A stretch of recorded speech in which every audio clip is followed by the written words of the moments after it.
Sa sobra nako, kabulayog o kabuangon. Naasawa na noon nako ang ex sa akong apuhan. Maayong adlaw kanimo DJ Sam, ingon man sa imuha mga suking tigpaminaw. Tawagan na lang ko sa pangalang Gerald. 27 anyos ko karon na DJ Sam og taga dinhi lang sa Davao Region. Wa pa jud ko kauyab sukad sa una, tungod lagi sa akong kapilian sa mga babay. Pero sige na kog katilaw sa kama, DJ Sam. Lahi-lahi nga mga babay.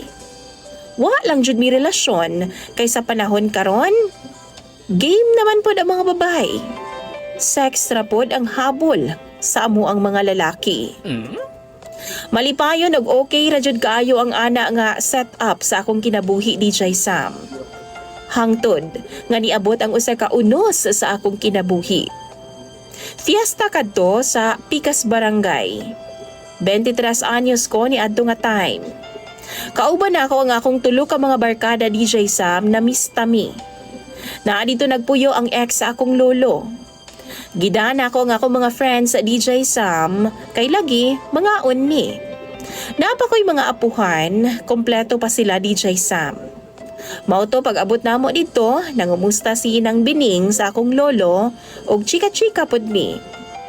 Ana pa siya, DJ Sam, liwat daw kaayo ko sa akong apuhan. Sinang Bining, byuda na og adto nga time naa na sa siguro mga kapin sa 60 na. Simplihon lang si Nanay Bining, DJ Sam, og baskog pa kaayo. Pution pod siya. Gihanyagan mi niya sa akong mga barkada og kaon. Ug human gipainumin niya kauban sa akong mga barkada pod.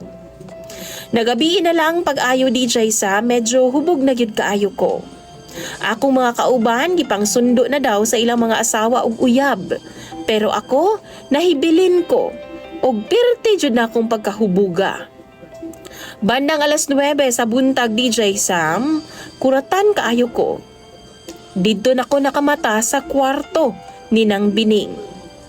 Nagtapad naming duha, DJ Sam, og parehas naming way sapot sa lawas. Dunay nahitabo sa amo ang duha, DJ Sam. Nakuratan kaayo ko og sa akong kalisang. Kada ganun jud kaayo ko. Pero ni ana siya sa kuha. Panagutan jud ko nimo dong. Kay mga suko jud ang akong mga anak ug mga apo sa imuha. DJ Sam, pulis daw ang iyang anak. Actually sayod pud ko ana. Di daw siya gusto nga mainitan ko, maong istoryahon daw namo ang nahitabo sa among duha. Nauli ko nga huy-huy kaayo nga akong abaga, DJ Sam. Gitago na ko ang tanan sa akong pamilya. Gisolo na ko ang akong problema. Tuod man gipatawag ko sa mga anak ni Nanay Bining ug gipaipon jud ming duha. Nananghid ko sa akong mga ginikanan, supa kaayo sila sa akong pagminyo. Pero nahadlo ko para sa ilang safety. Baong niingon na lang ko nga nagkahinigugma ay ming duha ni Nang Bining. Tuod man nag-ipon jud mi. Makaya raman sad kay magabi raman namo buhaton ng butanga. Ngit-ngit pagyod, DJ Sam. Maligo lang yun siyang daan, tapos lusyonan og taman. Humot naman. Murag paminaw na ako batanon ang akong kadug.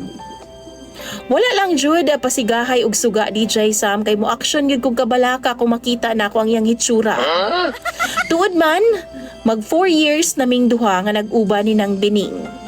Pero akong problema, kay arang man niya kasilosa. Apason ba naman ko niya bisan asa ko muadto, tapos maulaw baya kay ko, DJ Sam. Kay makabaw na noon sila nga tiguang ang akong asawa. Mag-inom ko, mag-apas-apas siya sa kuha, DJ Sam. Papaulion ko niya.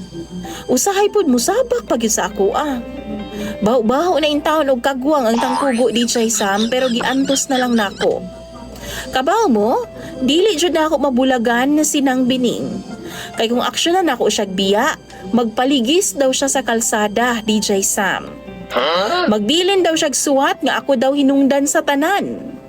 DJ Sam, kaya ra na ako antuson nga mag-ipon ming duha. Basta wa laylaing nakahibalo. Ang ako mga barkada uban, wa sila masayod. Kay tuwa lagi Miss Picas Barangay nagpuyo. Kung doon na may makakita sa amo sa gawas, ginaingnan ng nako nga gauban mi sa akong lola. What?